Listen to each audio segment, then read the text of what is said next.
Hello everyone, it's Kelly here from Spiritual Awakening Signs, coming to you from somewhere a little bit different today. I'm in my car. As you can see, I've actually come out just to get some fresh air during this time that we're all spending inside.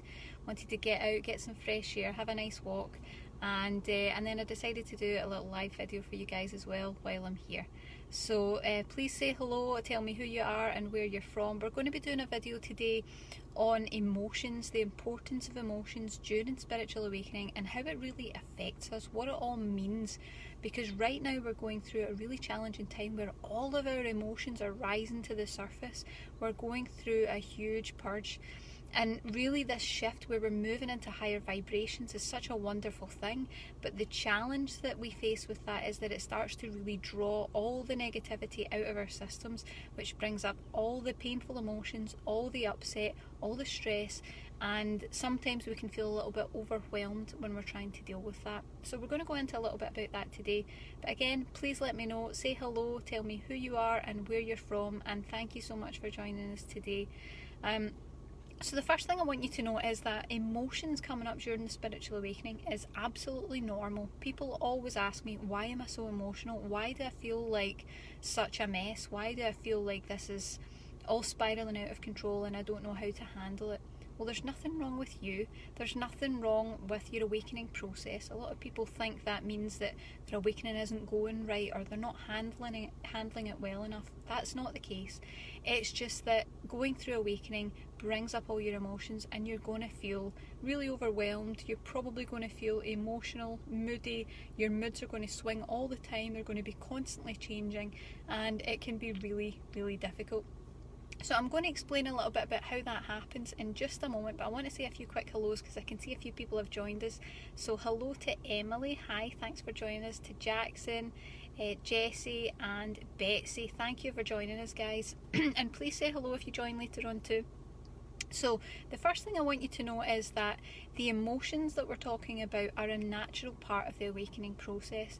They are a huge part of your kind of compass, your pathway through awakening, because they give you clues about what it is that you need to heal in order to move forward, what it is that you need to heal in order to unblock certain chakras, unblock parts of your energy, and also heal the psyche as well. It's a really big part of it.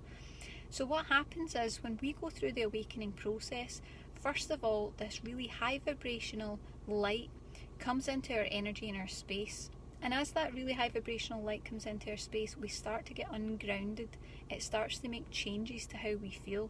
And quite often this is a bit more than we had expected. We don't really know how to handle it, because all of a sudden, as that energy comes into the space, heightens our vibration, we're not really ready for it.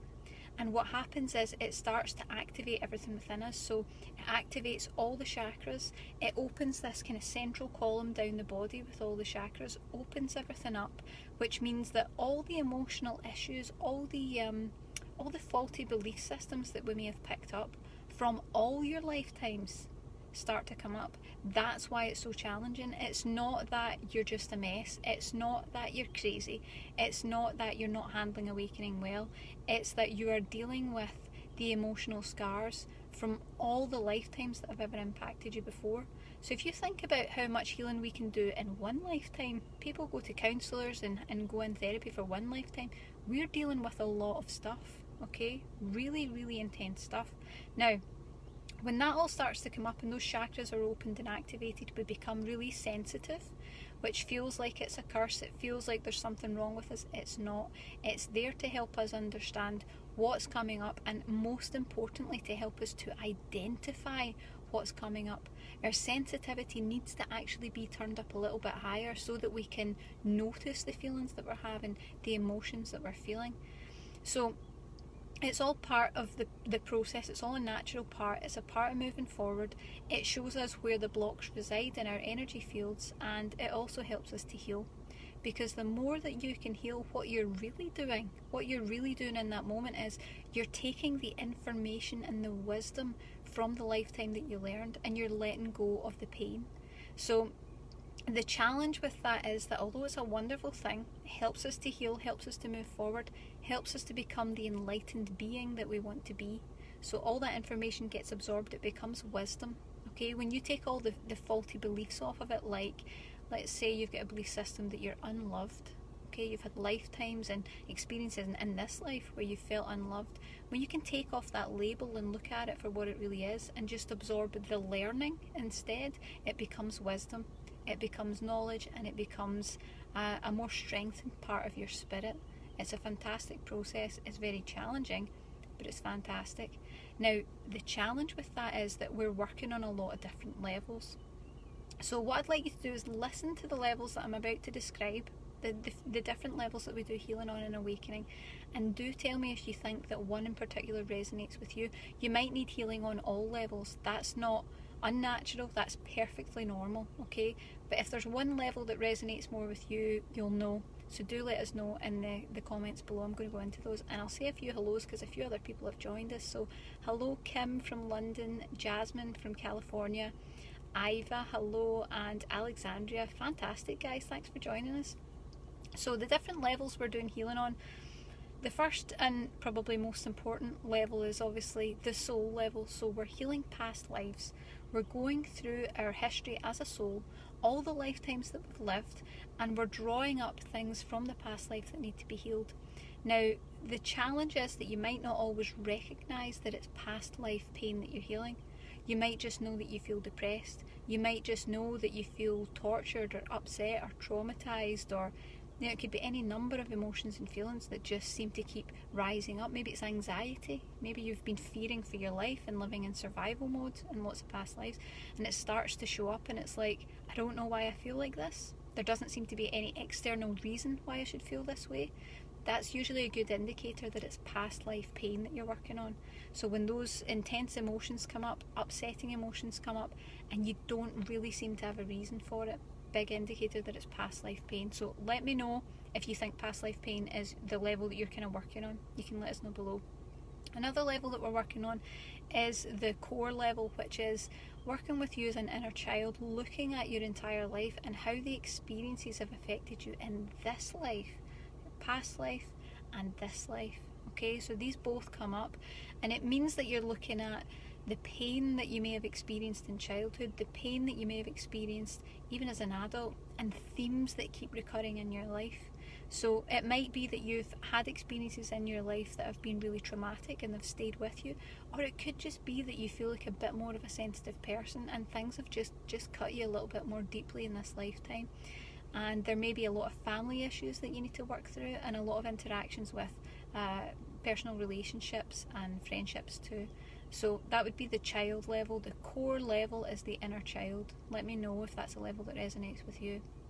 And the other one that we always have to work on with spiritual awakening is the genetic level. And that is just another level of exciting work. I love doing work on the genetic level, because what it means is that we're actually working on the energetic genetics that have been passed down through the different levels and generations of your family. And I've noticed that when we start to work on that level, what you're looking at is things like usually health complaints that come up, family patterns, dysfunction within the family group, and also there can be a lot of other things like traits. So you want to look at, if there's things that you're struggling with that are traits, you're working on the genetic level. So if you have a parent that tends to be really dominating, or if there's a lot of narcissism in your family, or maybe there's just a lot of sensitivity, there's a lot of dysfunction, they're not good at connecting, or they're not good at trusting, you'll see different themes, and they can be emotional themes, but they're things that are showing up where it's all landing on you, all this family baggage, and that's what you're healing too. And the amazing thing about that is that when these issues come up, you're working on them in this lifetime, but they could have originated so far back in history with your ancestors, and something's happened to an ancestor and they've adjusted their energetic genetics. So they've put things in place to protect themselves, or to survive, or to look after themselves, to serve in some way, and it's kind of backfired, and it gets passed down lifetime after lifetime after lifetime. And it can be something really simple. It could be something in your genetic line where your family have developed a trait of selfishness, let's say, selfishness and you think it's this really bad thing. But when you actually are able to look back at the ancestor, which isn't necessary for you to heal, just so you know, when you look back at the ancestor, you find that really what happened is they grew up in a situation where they never had any food, they didn't have enough to survive, they were constantly ill, they were on the streets, they didn't have enough to eat, they died. So it's like these little kind of coping strategies come into place in our genetic line and in our history, and then they get passed down. So really, really interesting. So let me know, what do you resonate more with? Are you thinking it's an inner child level you're working with, past life you're working with, or is it genetics? Is it family? Is it traits that are getting passed down? Please let us know below. It's very, very exciting, and what you need to do is use the things that come up, even though it's difficult, use them as a way to weave your way through the awakening process so that you always know what to heal next. The emotions that come up are showing you always what you need to heal next. So it takes all the guesswork out of it. It makes healing and spiritual awakening, while it can take a while, it actually makes it really simple, because the soul shows you exactly what you need to heal. So if you're feeling that you're really emotional through your awakening, if you feel like the emotions are out of control or you can't quite get a handle on them, there's nothing wrong with you. You're just doing healing on one of those different levels, and it's a natural part of moving through the awakening process. Now, there are things that you can do to make it much better. I'm going to talk about that in just a moment, but I can see a few different people are saying different things that are coming up for them. So Jasmine says she did an inner child meditation yesterday, so worth it. Fantastic. So you're working in the inner child, that's brilliant. Alexandria says, I'm interweaving with all the levels, but right now it feels like energetic. Interesting. And all the levels might be getting worked on. At different times you'll usually find you get themes, you know, it's like, okay, we're working on genetics for a few months, and then it kind of shifts into past life or something different. Iva's working on genetics. Jasmine, inner child and genetics for sure. Jackson says inner child and genetics. So definitely a lot of similar themes coming up for everyone, but it's good for you to know what themes you're working with. And I can see Jackson's mentioned feeling kind of a mess right now. Normal. It's absolutely normal. The best that you can do is try and keep yourself grounded, but there are things that you can do to move forward. There are things you can do to make it easier.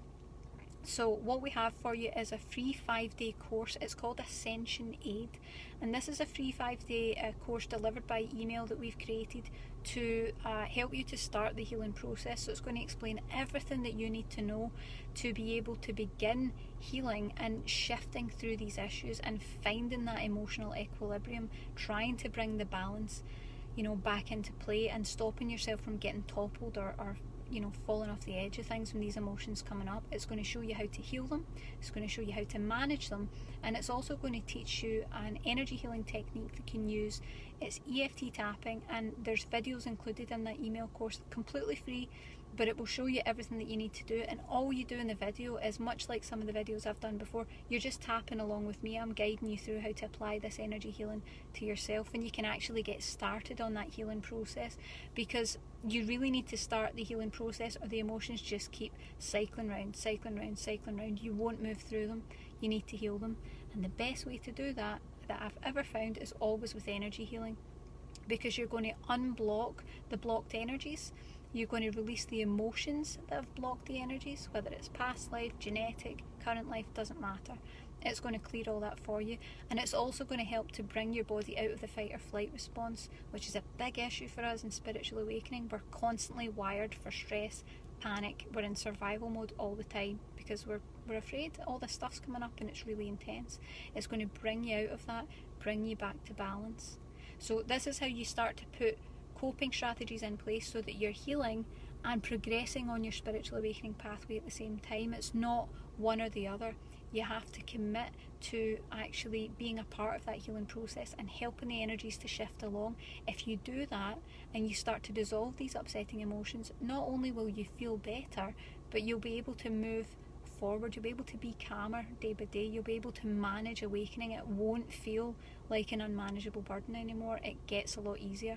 So there is a link in the description to that free 5-day course. It's an excellent course. I really think that you'll enjoy it, and I think you'll get along a lot from it, and some of the videos I'm guiding you through the healing as well. So do take a look at that in the description box. It's already there and waiting for you.